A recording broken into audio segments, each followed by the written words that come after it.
Un saludo para los pregoneros de todo mi corazón.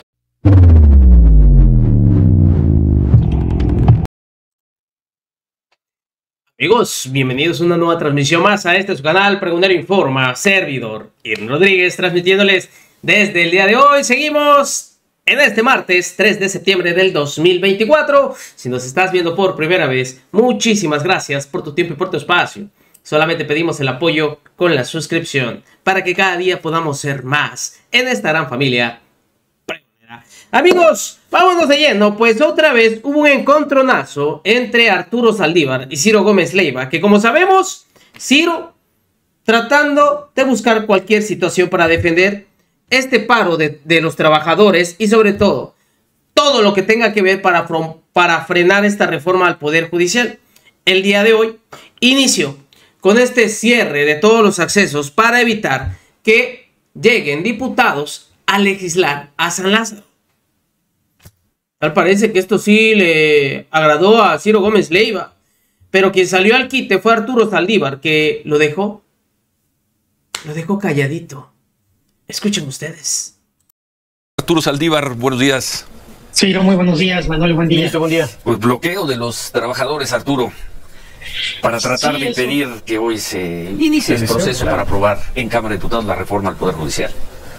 Sí, es lo que estamos viendo. Realmente me parece que en los últimos días se ha tomado la decisión de radicalizar el movimiento, de utilizar pues todo lo que esté en manos del Poder Judicial, desde paralizar las labores. Ahora ya parece que también la Corte, habrá que ver qué deciden los ministros, si van a sesionar por vía remota o no, los ministros y ministras. Y bueno, ahora este cerco al Palacio Legislativo de San Lázaro, que sin duda va a complicar, pero no me parece que vaya a detener la aprobación. Ya entiendo que se ha declarado por Ricardo Monreal que tienen previsto un recinto alterno. No sería la primera vez que se realizara la sesión y se aprobaran reformas muy importantes en un recinto alterno. Varias de las reformas, por ejemplo, más trascendentes del sexenio de Peña Nieto se aprobaron en el Centro de Convenciones de Banamex. En fin, creo que es un escenario que estamos viendo inédito, en donde un poder de los tres respecto al cual hay una propuesta de reforma que tiene la legitimidad constitucional y democrática, está opuesto a esa reforma de una manera pues muy tajante y no necesariamente acorde a derecho. Pero ¿por qué no, Arturo? ¿Qué han hecho los trabajadores del Poder Judicial? Y ahora vamos con los jueces. ¿Pero qué han hecho los trabajadores que no sea legal con esta suspensión de labores? Yo quiero primero separar a los trabajadores. Dijimos desde un principio que los trabajadores tienen garantizados todos sus derechos por la reforma. Y hasta donde entiendo, no ha habido un paro de labores ordenado o comandado por los trabajadores. El paro de labores fue decretado por los titulares, por los magistrados y por los jueces, y los trabajadores están sumados a eso. Perdón, Arturo, no, son las distintas. El lunes, hace 2 semanas, comenzó un paro de trabajadores. No, pero fue parcial, no era el sindicato. Todo ha sido parcial, todo ha sido parcial. No, a ver, todo ha sido parcial. Ese paro de hace 2 semanas de un lunes fue muy minoritario, los trabajadores del Poder Judicial. Incluso en ese mismo día, el líder del sindicato mayoritario salió a declarar que el sindicato no se sumaba al paro porque sus derechos estaban garantizados y ya habían tenido pláticas con los legisladores. Creo que eso hay que aclararlo. El miércoles siguiente... Perdón, nada más, punto número 1, trabajadores. Y las cosas siguen así, ¿eh? 2 semanas después, los empleados y trabajadores siguen en paro. El sindicato no se ha sumado. Antes de ir al paro de jueces y magistrados, los que son empleados, todos los que han parado en el Poder Judicial y no son ni jueces ni magistrados, están en la posición de hace 15 días. El sindicato está en la posición de hace 15 días y parecería, es imposible contarlos, que hoy hay mucho más empleados del Poder Judicial en paro de los que había hace 15 días. Esos son los empleados. No es posible que no estén en paro si los titulares del Poder Judicial están en paro. O sea, ¿cómo vas a trabajar en un tribunal si los magistrados y los jueces están en paro? Entonces, eso me parece que es lógico. El paro de los trabajadores sigue, el paro que decidieron de manera mayoritaria, con una votación dentro de los titulares muy amplia, este paro. Pero este paro, primero, es un paro que es contrario a derecho porque no pueden paralizar una función esencial del Estado. Eso es bien importante decirlo. Tienen paralizada la justicia desde entonces federal de manera indefinida. Y en segundo lugar, porque el Consejo de la Judicatura decretó por una votación de 4-3 que se le siga pagando a los titulares y a todos los trabajadores, aunque no estén trabajando. Esto creo que también hay que destacar. Que sí están trabajando. Vamos aquí, no, jueces y magistrados sí están trabajando. A ver, están trabajando urgentes para lo que llaman casos urgentes. Sí. Y eso no es ni el 10% del trabajo del Poder Judicial Federal. Están en la misma condición que en la etapa más extrema de la pandemia, que duró muy poco, por cierto, y empezamos a trabajar muy pronto con mucho mayor nivel de trabajo que el que tiene ahorita el Poder Judicial. Es una falacia decir, estamos trabajando con casos urgentes que además, urgentes según convenga, porque ahora es urgente admitir amparos en contra del proceso de reforma constitucional. Entonces, las cosas hay que decirlas con claridad, no usar eufemismos. Está paralizada la justicia federal casi en su totalidad, en teoría están abriendo para casos urgentes, pero esto no es ni el 10%, reitero, del trabajo del Poder Judicial Federal, y hay que decirlo con claridad, y esto aparentemente pues seguirá por un tiempo indefinido. Después, ya el cerrar los accesos a San Lázaro, me parece pues que es una medida de radicalización que, reitero, no va a lograr desde mi punto de vista parar la reforma, pero sí genera un ambiente de tensión que no sería el más muy al estilo López Obradorista, lo que hizo tantas veces el López Obradorismo en el PRD o luego en Morena. Son resistentes, también podemos decir que son las resistencias cívicas, saben que serán derrotados, saben que en una sede alterna se votará, pero es el estilo López Obradorista de protesta. Tú lo acabas de decir, lo vimos en el 2013 y en el 2014 en la aprobación de lo que yo quiero insistir es que es un poder del Estado resistiendo indebidamente, fuera de derecho, a una legítima reforma que nos puede gustar o no, que está realizando el Poder Revisor de la Constitución con el poder que revisó. En aquel entonces era un partido político oponiéndose, por ejemplo, a una reforma electoral. En el 2000, no recuerdo si fue en el 2013 o en el 2014. Es muy diferente un partido político a un poder del Estado, sobre todo una reforma que no es un poder del Estado, aquí son trabajadores, son empleados. Que forman parte de un poder del Estado. Y sobre todo yo me quiero referir a los titulares, porque hablar de los trabajadores es distinto. Los titulares son los jueces, los magistrados o los ministros. Bueno, a ver, tenemos que hacer pausa y seguimos conversando hoy vía remota con Arturo Saldívar. Son las 8:20, volvemos.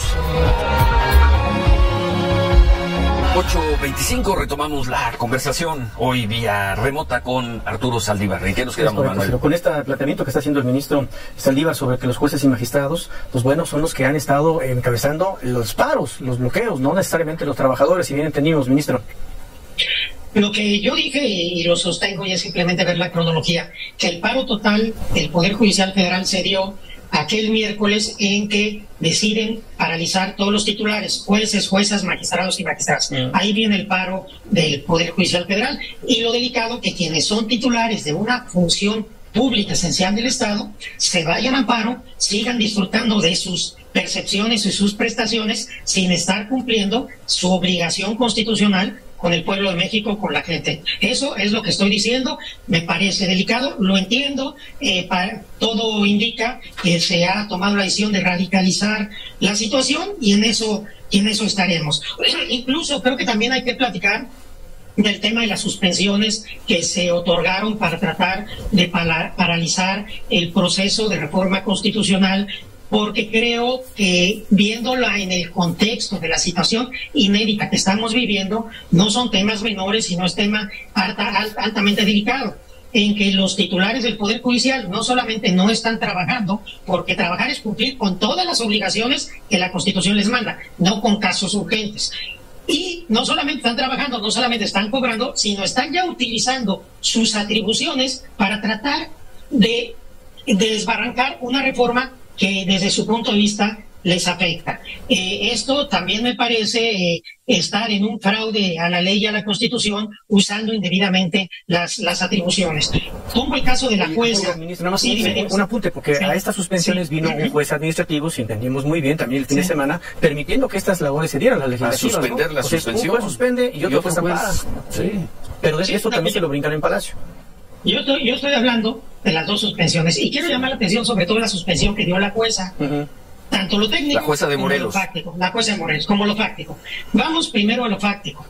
Es una jueza claramente cercanísima a la ministra Piña. Ahí están todas sus redes, sus fotos, sus elogios, sus loas. Y en segundo lugar, es una jueza también vinculada ideológicamente y activamente al movimiento panista de Xóchitl Gálvez. Ahí están también sus fotos, sus posicionamientos durante la campaña Arturo, y después de la campaña. Sí, a ver, voy a... Perdón, es que con ese criterio, ¿qué pasa, por ejemplo, con la ministra Lenia Batres? Es que hay una descalificación sistemática. Si te tomaste una foto con Xóchitl Gálvez o con Norma Piña. No es una foto. Vean las redes sociales de la jueza, no es una foto, es un posicionamiento a favor de ese movimiento previo a la elección posterior. Entonces, ¿cuál independencia? No es raro que esa juez de repente resulta que de esta suspensión. Pero voy ahora a lo jurídico. A ver, perdón, Arturo, que te interrumpa. ¿Cuál independencia? ¿Cuál independencia de la ministra de la Suprema Corte, Lenia Batres? ¿Cuál independencia con ese criterio?